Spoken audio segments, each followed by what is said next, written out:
Bon, faut qu'on parle.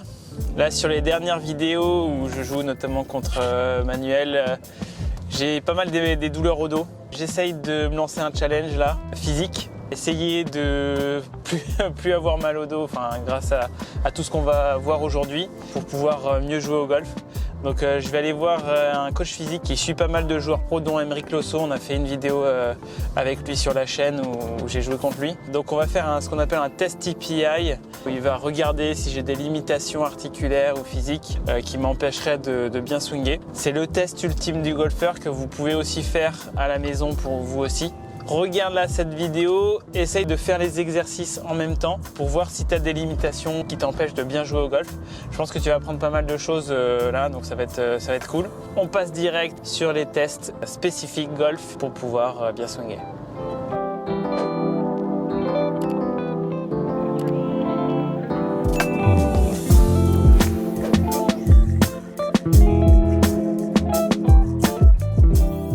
Ok, donc je suis avec Fred Coelho ici, Exactement. Coach physique spécial golf. Il entraîne notamment à l'Académie Potier. Il entraîne les jeunes de la Boulie, certains pros aussi. J'avais vu une story avec Aymeric Losso, du coup ça m'a donné une idée vu que j'avais fait une vidéo avec lui. Il connaît son domaine. De 7 à 77 ans. Ouais, c'est ça. Je voulais faire un test spécifique golf pour voir où j'en étais et après pouvoir faire un programme physique adapté à ça. C'est venu du fait, là on le voit, que je commence à avoir un peu mal au dos, mal au cervical notamment, donc je me suis dit il faut que j'arrive à reprendre ça. Donc l'objectif c'est de faire un test, de voir où j'en suis, si c'est très mauvais, et après m'entraîner. Le concept serait comme Rory McIlroy. Je ne suis pas sûr que tu arrives à soulever 130 kilos après et à faire des sauts sur les box, mais on va tenter de le faire. On va commencer par le début. L'objectif déjà, après ce challenge physique pendant l'hiver, ce serait de déjà plus avoir mal au dos, pas me blesser, Ouais. Numéro 1. Numéro 2, quel impact ça a sur mon jeu de golf, si je joue mieux après m'être entraîné physiquement. Et puis après, voir si ça a un impact sur ma vitesse de club. En résumé, mieux jouer sans se blesser, quoi. C'est ça, voilà, exactement. C'est exactement ça. Ok. J'étais contacté pour faire plutôt un test TPI, Ouais. C'était ça que j'avais en tête. TPI, c'est Titleist Performance Institute, le test ultime du golfeur. C'est un test de mobilité pour le golfeur. On va vraiment Ok. identifier les limitations, c'est-à-dire que si par exemple avec un pro, une personne n'arrive pas à tourner et que le pro essaye vraiment de trouver les solutions de lui faire tourner, on va déjà identifier si c'est un problème physique. Donc ce qu'il faut, c'est lever cette limitation pour lui permettre d'aller chercher de l'amplitude et revenir. Donc ça, c'est typiquement ce qu'on arrive à détecter sur des tests TPI. Finalement, tous les gestes qu'on fait, c'est plus adapté à notre mobilité, comment on est fait. C'est clair. Et nous, on est fait comme des sédentaires, c'est-à-dire qu'on passe notre journée assis au boulot, assis dans la voiture, des fois même allongé sur le canapé en train de regarder des séries. Le corps, quand on ne bouge pas, va shunter tous les muscles qui ne sont pas utilisés. On va être dans des amplitudes restreintes, ce qui fait qu'on va avoir effectivement des limitations importantes liées à la sédentarité. Donc l'idée, c'est de retrouver ces mobilités pour pouvoir jouer au golf. On va voir si déjà tu les atteins, et si tu les atteins, c'est très bien, et il n'y a plus qu'à les améliorer, on va dire, en puissance. Mais d'abord, on regarde si ces amplitudes, elles sont respectées. Un athlète golfique, c'est d'abord la stabilité en premier, mobilité, et ensuite force et puissance. C'est quoi la différence entre la force et la puissance alors ? La force, alors la puissance, c'est la force fois la vitesse. La force, elle se décline sur plusieurs types de force. Il y a la force pure d'hypertrophie, où on vient gonfler le muscle, on prend de la masse. Il y a de la force dite de vitesse, donc là on va acquérir de la vitesse. Et il y a la force d'endurance. Voilà, si on résume. La vitesse, c'est quelque chose qu'on peut augmenter de jusqu'à 17-18%. Par contre, la force pure, on va pouvoir l'augmenter jusqu'à 300%. Donc c'est intéressant de travailler, d'augmenter notre puissance, qui est la force fois la vitesse, en augmentant d'abord la force. Est-ce que tu es d'accord avec… j'avais vu un interview de John Ram qui disait en gros, le roi du golf, c'est les cuisses et les fessiers. Ouais. Le muscle roi, la reine, c'est les abdos. Ouais. Et en fait, donc la force vient du sol et ensuite tu le transfères au club derrière. Exactement. Ouais, je suis assez d'accord. D'accord. Donc du coup, on part sur le test. Est-ce que donc, les personnes qui regardent la vidéo peuvent essayer d'en faire faire des tests aussi à la maison alors ? Tous les tests que je vais te faire faire, globalement, ça peut s'effectuer à la maison. Je vais essayer d'expliquer effectivement pourquoi je vais faire ce test et comment bien le réaliser, s'il a été bien réalisé ou pas, et qu'est-ce que je regarde dans le test. Ok. Voilà. On commence quand tu veux. Allez, c'est parti. Hein. Là, moi, j'utilise une application qui s'appelle TPI. C'est vraiment une application qui est faite par le TPI. Donc là, on va rentrer la personne, on va rentrer le nom d'Adrien, je vais lui demander 2-3 détails et ensuite on lui fait son screen. À partir de là, j'identifie par rapport au test ce qui va moins bien et on voit ensemble ensuite. Ok, c'est parti. Alors la première chose, je voudrais que tu te mettes en position d'adresse de profil par rapport à moi. Voilà. Comme ça. Comme si tu regardais la balle. Ok. Voilà. Donc, ok. Moi, ce que je regarde, c'est…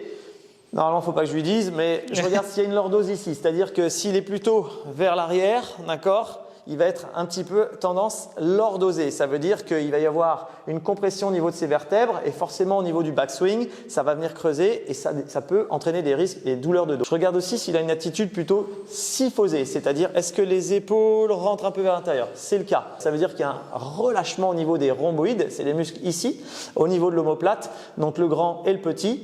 Donc qui viennent renforcer, enfin qui viennent enrouler un peu les épaules, ça se relâche, les épaules s'enroulent naturellement et ça va venir pincer la tête de la clavicule et de l'acromion. C'est exactement là que j'ai mal justement. Voilà. Parce que je suis syphosé du coup. Ouais, c'est parce que tu es un peu enroulé. L'idée effectivement, c'est de prendre une balle de tennis ou avoir quelqu'un qui vient masser, tu me diras, qui vient chercher ce point de contracture. Okay, il y a 4 niveaux de prise en charge dans la limitation. Pour retrouver de la mobilité, c'est relâcher les tissu mou, donc c'est tout ce qui est trigger points, les points de contracture dans le dos. Tout le tissu douloureux est anormal, donc il faut pouvoir relâcher ça par des automassages au rouleau. La deuxième chose, c'est de travailler l'étirement musculaire. Troisième chose, le contrôle articulaire. Donc là, c'est voir jusqu'à quelle amplitude on est capable d'aller. Et la quatrième, c'est le renforcement spécifique pour essayer effectivement de travailler sur un renforcement adapté aux muscles. Par exemple, si tu es un peu syphosé, l'idée c'est de venir ouvrir, renforcer tes rhomboïdes et rester un peu plus droit. Donc je le note sur ma petite application. Deuxième chose, donc là tu vas te mettre toujours de profil par rapport à moi. Tu vas croiser les mains sur les épaules et tu vas commencer par une antéversion du bassin vers l'arrière, puis rétroversion vers l'avant. Hop. Donc vers l'arrière et vers l'avant. Ok, pas de souci pour le faire. On voit bien qu'il est capable de faire anté-rétroversion sans bouger le haut du corps. Ça veut dire qu'il est capable de faire une extension. Le golf demande de l'extension et de la rotation. Rotation, donc là on va voir main, là tu es de face, Ouais. main sur les épaules. Ce que je souhaite voir, c'est un haut du corps bloqué et un bas du corps qui tourne. Hop, hop. Voilà, essaie de bloquer un tout petit peu plus le haut du corps.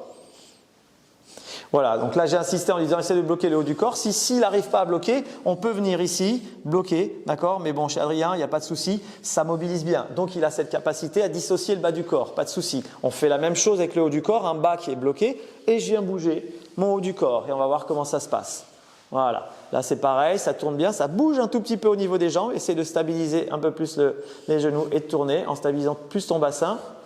Donc là, je vois que ça bouge un petit peu plus. Donc c'est léger, mais ça bouge. Hop, Ah oui, ouais. hop, hop, hop. D'accord? Donc les deux sont très bien faits. Il y a une bonne dissociation qui est des ceintures. Donc la capacité à aller chercher ce facteur X, là, ce fameux delta. Ouais. Là, il n'y a pas de souci. La coordination. Okay. La coordination des hanches, puis bras. Tout part de là, puis ça suit. J'ai beaucoup d'élèves qui, genre ce geste-là, ils s'y arrivent pas ils du n'y tout. arrivent pas du tout. Contrôle moteur de hanche, c'est des exercices où je viens là, ici, ouvrir, travailler, hop, hop, hop. D'accord. Sentir comment ça se passe au niveau de la hanche, sentir les articulations, sentir ce qui se passe. Donc là, il y a un travail proprioceptif au niveau de l'articulation de la hanche. D'accord. Okay. Je muscle le petit et moyen fessier parce que c'est eux qui sont les rotateurs de hanche. Donc il aura plus de facilité à tourner. Donc moi je le valide. Les deux, parce que la dissociation est quand même réalisée. Même si ça bouge un peu, je mets une petite note en disant, voilà, on peut l'optimiser. Donc là, on reste sur le haut du corps. La deuxième chose, je vais regarder au niveau de sa mobilité de l'épaule. Donc je fais le test du 90-10. Là, tu te mets de profil par rapport à moi. Tu places ton épaule, reste droit pour l'instant. Droit, droit, droit, droit, droit, droit, droit. Okay. Voilà. Tu mets ton coude à hauteur d'épaule. Voilà. Et là, ce que je veux voir, c'est voilà, la capacité à, hop, aller là et aller là. D'accord, des deux côtés. Voilà, Adrien, pas de souci. On voit bien qu'ici, stop. Là, on voit bien que par rapport à son dos, il a une mobilité d'épaule qui lui permet d'aller chercher plus loin. Donc, il n'y aura pas de souci ici sur le backswing et garder le coude contre lui. Plus là, ouais, dans ce mouvement-là, voilà. ici. Ouais. Là, il n'y aura pas de problème. La deuxième chose, c'est que je voudrais voir à l'adresse. Donc, tu vas faire la même chose à l'adresse, le coude à hauteur d'épaule et je viens faire ma rotation. Je sais que là, je crois que c'est plus difficile. Voilà. À l'adresse, pourquoi c'est plus difficile? Parce que tu engages le grand dorsal. Donc là, déjà, le grand dorsal est engagé, il se fixe sur la tête de l'humérus. Donc juste derrière ton bras, là, le grand dorsal, c'est un grand muscle qui vient s'accrocher jusqu'en bas au niveau du sacrum. Les vertèbres lombaires, il part, je crois, de la D6, je crois qu'il part vraiment au milieu et il vient jusqu'en bas et il s'accroche au niveau de l'humérus. Donc là, on va regarder, voilà. C'est quand même mieux. Normalement, je prends une photo et si je prends une photo, je vous l'enverrai la photo. On va la prendre pour que tu puisses la voir. Hop. Ok. Donc là, ce qu'on a vu, c'est qu'effectivement, soit son coude pouvait être dans l'axe du dos, soit plus important. Donc là, il n'a pas de problème de mobilité articulaire, même s'il est un tout petit peu bas par rapport à ce que j'aurais aimé. Fais voir de l'autre côté. On teste des deux côtés, bien évidemment, pour voir si ça marche aussi. Droit d'abord. Hop. Rotation, ok, ça ouvre un tout petit peu au niveau du pec. Au lieu d'aller naturellement vers l'arrière, il va ouvrir un tout petit peu pour compenser. Mais c'est très light, encore une fois. Hein. Par contre, le coude, il tombe. Il tombe pourquoi? Parce que les épaules rentrent et il a pas de force là. Allez, élévateur, rotation. Ok, c'est bon, ça passe. Vas-y, mets-toi en adresse et on regarde comment ça se passe. Clac. Ok, donc là, si je prends la photo, on est plutôt égal, d'accord? Donc c'est peine un peu mieux, d'accord? Ce qui veut dire que le finish, ça va être très dur de venir comme ça. Peut-être que ton finish va être un tout petit peu vers le haut. Bah, typiquement, s'il essaie de finir avec à la Rory McIlroy, ça va être compliqué parce qu'effectivement, on voit qu'il y a une limitation à la mobilité articulaire de l'épaule. Mais l'idée, ça va être de lui ouvrir un petit peu son épaule, de dégager l'acromion ici et d'aller chercher à renforcer la stabilité de l'omoplate de façon à ce qu'il puisse tenir, d'accord? Donc, c'est lui redonner de la mobilité articulaire sur son épaule, le renforcement de l'omoplate de façon à ce qu'il puisse bien finir et tenir sans qu'il y ait une compression. Voilà, une compression. Et c'est surtout que tu ne peux pas aller chercher ces amplitudes. Donc, n'essaye pas d'aller chercher. Finis un peu plus bas, tranquille. Pour l'instant. Ok, pour l'instant, on s'adapte à rester plus là. Okay. Voilà. Là, l'idée, c'est de voir justement, donc dans son épaule gauche, là je l'ai en tête, dans son épaule gauche, c'est de voir un petit peu comment ça se passe. On va faire le test du grand dorsal ou le lat test, c'est-à-dire voir si Adrien est capable de monter bras tendu, pouce vers le haut, d'aller toucher bras tendu derrière la tête sans cambrer le dos. Hop là, ça décolle. Tu vois, là, ouais, là déjà ça décolle. Mais tu peux réussir, tu vois, on voit que le grand dorsal, mais tu essaies d'y aller plus loin encore. Voilà. C'est bon, c'est bon, c'est bon. Allez, essaye d'y aller. Encore. Tends tes bras. Ouais. Ok. Donc ça reste. C'est difficile. Il manque un petit peu, donc il est obligé d'y aller. Plaque ton dos. Plaque la tête aussi, tranquillement. Voilà, garde les bras tendus, garde les bras tendus, garde les bras tendus. Donc là, déjà, il grimace un peu pour aller chercher derrière le nez. Donc, il couvre son nez et allez, essayer d'aller chercher. Est-ce qu'il y a un petit décalage? On voit un tout petit décalage entre les bras. D'accord? On voit qu'il y a un bras ici, va plus loin versus celui-là. Tu as mal à l'épaule droite, hein? C'est la gauche. C'est la gauche. Mais la gauche, pourtant, va plus loin. Bon, c'est kiff-kiff, hein, mais on est entre le nez et la tête. Ok, relâche. Donc, le grand dorsal, il va falloir le travailler. Et toi, du coup, c'est un drapeau orange, ça? Orange. Ça, c'est orange. Il faudra vraiment relâcher le grand dorsal, travailler sur ton grand dorsal parce que effectivement, dans le swing, dès que tu es déjà vers l'avant, le grand dorsal est déjà stimulé. Mon swing, il est très. Enfin, je fais ça et là, pour continuer à tourner, je fais un peu ça. Voilà, tu ne peux pas aller chercher l'amplitude. C'est encore cette histoire d'amplitude. On va travailler sur les tissus mous pour relâcher le grand dorsal, relâcher les points de compression, de contracture, pour que tu sois confort au moment où tu vas vouloir en tout cas aller les chercher. Ta rotation au niveau du rachis cervical, c'est-à-dire la capacité à tourner et venir toucher clavicule.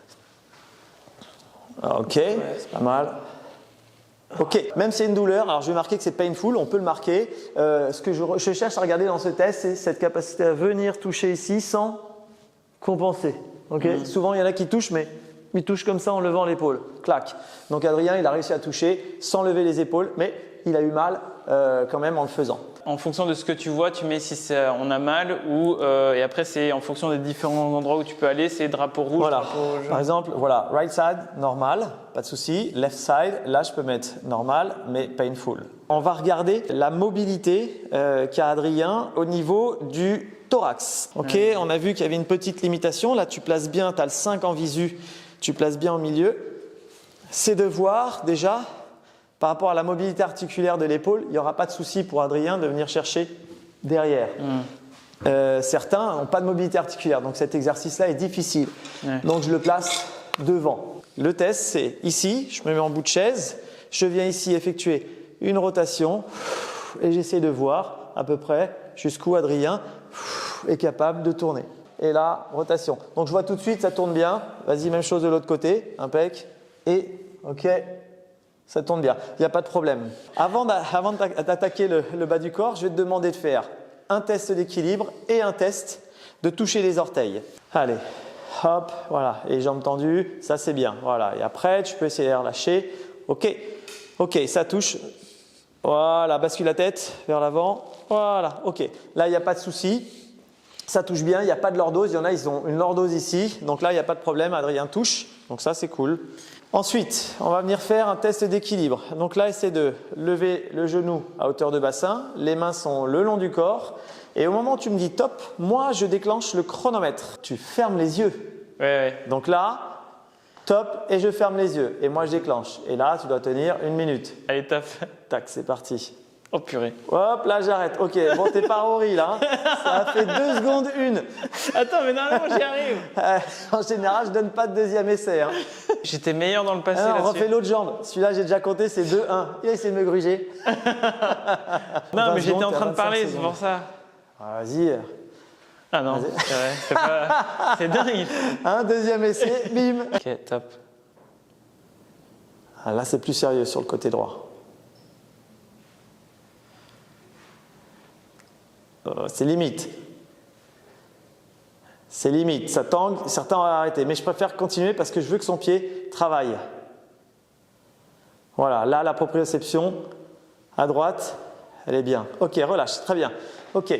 Donc la proprio à gauche est beaucoup moins bonne qu'à droite. Il est capable de tenir à droite 25 secondes contre une gauche 2 secondes. Peut-être qu'il a une raideur au niveau de la cheville gauche. Okay. Là, je ne le sais pas encore. Ouais, si, je l'ai, ouais, je sais. Voilà. Ou qu'effectivement, il y a un problème de proprioception. Donc au niveau articulaire de la cheville, à gauche, on va lui travailler de façon à ce qu'effectivement, il ait plus de correction. Renforcer aussi par muscler les muscles du mollet, de façon à ce qu'il ait une meilleure stabilisation à gauche. En gros, là, ce que tu disais, c'est que si ce test-là, c'est direct comme moi, tu n'y arrives pas, tu peux te brosser les dents comme ça, c'est ouais, ça? Tu peux t'amuser à brosser les dents parce que tu vas faire travailler ton pied. Donc là, il y a un petit travail musculaire proprioceptif qui est intéressant. La proprioception, c'est la capacité à repérer son corps dans l'espace. Quand je lève le bras, je vais avoir la sensation de savoir où se trouve mon bras parce que j'ai plein de petits récepteurs dans mes articulations, mes tendons, mais aussi mes muscles, qui vont définir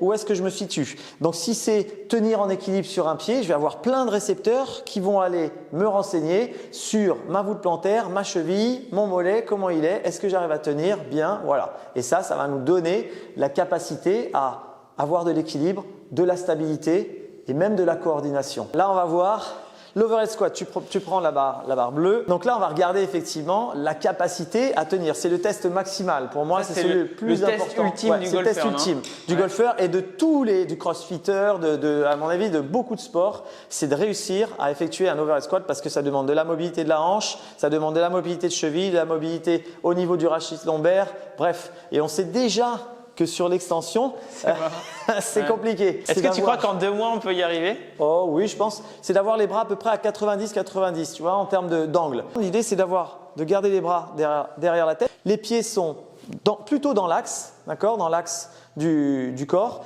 Et c'est de descendre le plus bas possible en gardant les bras derrière. Allez, Adrien, à toi de jouer. Là c'est balèze. Donc là, très très dur, ok? Clac. Voilà. Donc là, il essaie de descendre, c'est difficile. On voit bien que sur les mains, ça lâche un petit peu. Les pieds sont méga écartés. Je vais te montrer une chose. Et c'est bon à savoir pour tout le monde. Gardez les pieds dans l'axe. Mets-toi de face, Adrien, et fais le même stance. Pieds écartés. Voilà, comme tu voulais essayer de tenir. Voilà, ta façon de tenir. Fais un petit squat. Résiste. Je vais te pousser. D'accord? Et tu résistes à ma poussée. Ok? Ouais. T'as résisté là? J'ai rien poussé. Voilà, résiste, je te pousse, ok? Là, il résiste un peu plus. Quand vous êtes sur un swing, si vous ouvrez un peu trop vos pieds, vous allez partir en arrière. Alors que si vous les mettez là, vous allez résister. Essayez de les mettre un peu plus droit. Voilà, tu vois, faut que je te pousse plus fort quand même. On va continuer, on poursuit le test de l'overhead squat. Essaye de garder les pieds au moins dans l'axe des tibias et j'essaie de descendre en gardant juste les mains au niveau de la nuque. Va pas trop vite, voilà, il est quand même obligé d'écarter, donc les hanches, on sent que c'est pas mobile, le dos est très en avant et il casse pas la ligne du genou. Pour pouvoir casser la ligne du genou, Adrien est obligé de se mettre comme ça. Moi, je pense que c'est une dorsiflexion. Et là, on va tout de suite voir effectivement la limitation des chevilles. Qui joue dans l'équilibre? Et ce qu'on regarde là, c'est je mets mon bâton à peu près à une main d'écart. Et je regarde si mon genou touche facilement. Bon, il n'y a pas de souci, il touche facilement le bâton. Allez, essaie d'aller chercher sans lever le talon. Voilà. Je vais voir là. Voilà. Et on voit que voilà, il y a un gros gap là. On va voir la cheville gauche si elle a aussi du mal à aller vers le bâton. Donc une main d'écart avec le pouce, très très hard. Le talon il décolle tout de suite. Ouais. Voilà, à gauche c'est super dur. Qu'est-ce qui se passe dans le swing quand on n'a pas cette mobilité de cheville? Tu vas avoir des difficultés à aller vers l'avant, tenir, d'accord? Et la cheville, il va se passer dans ton swing que dès que tu vas te retrouver en pente ou avec des petites variations de terrain, bah, ça va te mettre en difficulté tout de suite sur l'équilibre. Donc le contact de balle va être moins bon. À plat, ça ira. Mais dès que ça va commencer, si par exemple tu as les pieds inclinés vers l'arrière, en pente vers l'arrière, pour toi, compliqué. Et si tu as ce confort au niveau cheville, tu auras ce confort au niveau bassin, tu auras ce confort au niveau thoracique. Stable sur les pieds, mobile sur les chevilles. Stable sur les genoux, mobile sur les hanches, stable, mobile. Et ça alterne, stable, mobile, stable, mobile, stable, mobile. On va regarder sur les hanches maintenant si justement cette mobilité, l'idée, Adrien, là, c'est de venir poser ton pied sur le 5 ici. Tu cales bien avec ton pouce et ta main sur les hanches. Tu viens joindre le pied droit contre le talon gauche et l'idée c'est d'aller chercher la rotation, d'accord, au niveau de la hanche, sans décaler la main, hein, d'accord. Okay. Là je suis clac, clac, je suis collé, mon talon est collé et je viens chercher cette rotation max. Talon collé et on vient, voilà, tac, t'as vu ça bloque par rapport à ma rotation qui est quasiment de 90 degrés. Voilà, là tu es au max. Quand vous ferez le test, vous essayerez de voir à peu près si vous arrivez à tourner correctement les hanches. Et là, reste bien les mains fixes. Voilà, là c'est pareil. C'est short quoi. C'est short. On est vraiment sur le 45 à peine. Tu es capable de faire une dissociation. Donc il n'y a pas de souci. Tu vas pouvoir lancer les hanches avant de lancer les bras. Ça, pas de souci. Par contre, tu vas être limité par la mobilité de tes hanches. Là, montre-moi simplement les mains. Là, ce que je veux, c'est main vers le haut, suppie, pronation, tu viens tourner. Voilà, je regarde juste que les bras tournent bien, qu'il n'y a pas de douleur, impeccable. Sur les articulations, il n'y a pas forcément de prérequis. Ils nous mettent un angle de 60 degrés avec le TPI, mais bon, tu sens si tu as des difficultés à le faire. Et là, tu viens tendre tes mains. Voilà, essaie de tendre au maximum. On voit qu'il y a une petite limitation, ok, sur le poignet. C'est-à-dire qu'il n'est pas à 90 degrés. Sa capacité à être là, vers le bas, fais voir. Vers le bas, c'est beaucoup mieux, ok. Mais en extension, on voit bien qu'ici, il y a… Ouais, je sens… Voilà, c'est difficile. Mais, chez les golfeurs, tout ce qui approche les petits jeux, le fait de ne pas avoir beaucoup de poignées et de lag, c'est un avantage. Bon, super, on a fini nos tests de mobilité. Alors, il nous reste un petit peu de temps. Je vais te proposer, Adrien, de faire des tests d'explosivité qui sont le counter movement jump. Donc, je vais déclencher un saut, essayer de sauter le plus haut possible. On va voir à combien de centimètres tu décolles du sol. Okay. Donc ça sera ta force explosive du bas du corps. C'est-à-dire, est-ce que tu es capable d'aller chercher de la force et de la restituer. Okay. Le deuxième mouvement, ça sera un lancer de medicine ball assis où je viens projeter le medicine ball le plus loin possible. Alors, juste échauffe-toi un petit peu.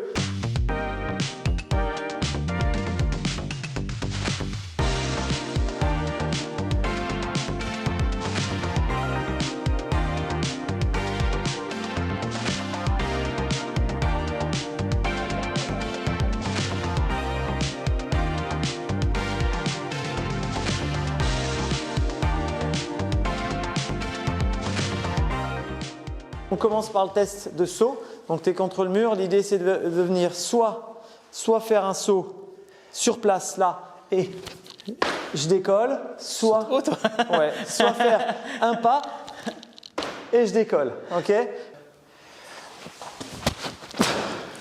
Ok. Donc ce qu'on regarde c'est à quel moment les pieds sont à la limite du décollage. On met décollage et on va regarder l'atterrissage. Ça vole, ça vole, ça vole, ça vole. Et là, Ah ouais, tac, d'accord, il calcule. tac, ça touche. Ok, atterrissage. Donc là, charge. En fonction de ta charge, il calcule le temps de vol. Tu dois être à peut-être 45 cm, 50, hein, suivant. Ah non, pas encore. 38, 91. Allez, on va essayer de faire mieux.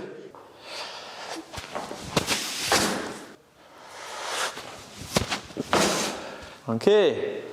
43,59. Ok. Bravo, tu es passé de 40 à 43,5. 38 et quelques à 43,5. Bien, tu as gagné 4 cm. Ok. 43,66. Tu as gagné quelques millimètres. Mais bon, voilà, ça reste un score honnête. En termes de handicap, tu dirais que c'est quoi? Tu es dans la fourchette moyenne basse. Ok. D'accord. L'explosivité, c'est quelque chose qui va être difficile à gagner. Elle se gagnera pour toi en allant chercher de la force, un peu de vitesse, mais beaucoup de la force. Ok.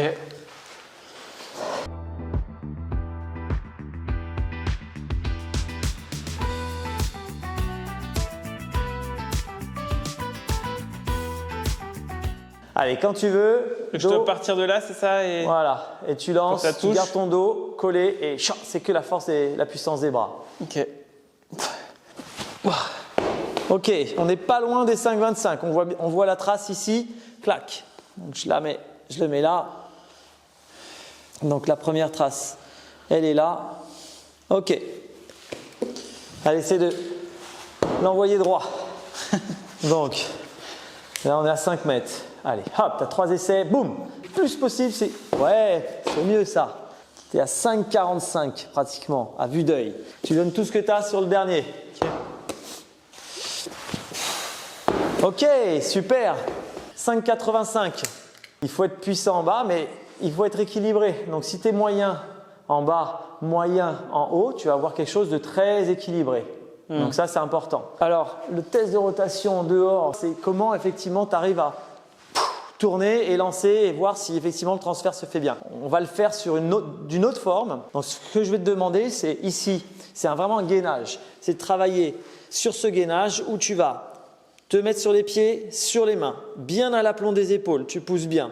Là, l'idée, c'est d'aller chercher l'équilibre sur une jambe, ok, et je viens lever le bras opposé sans me mettre sur le côté. Une fois que tu as tenu 10 secondes, ici, je viens toucher. 10, 9, 8, 7, 6, 5, 4, 3, 2, 1 et ça doit rester stable. Tu gagnes bien, tu engages bien les abdominaux, gagne bien les fessiers aussi, choisis de lever la jambe que tu souhaites et ensuite tu lèves la main opposée.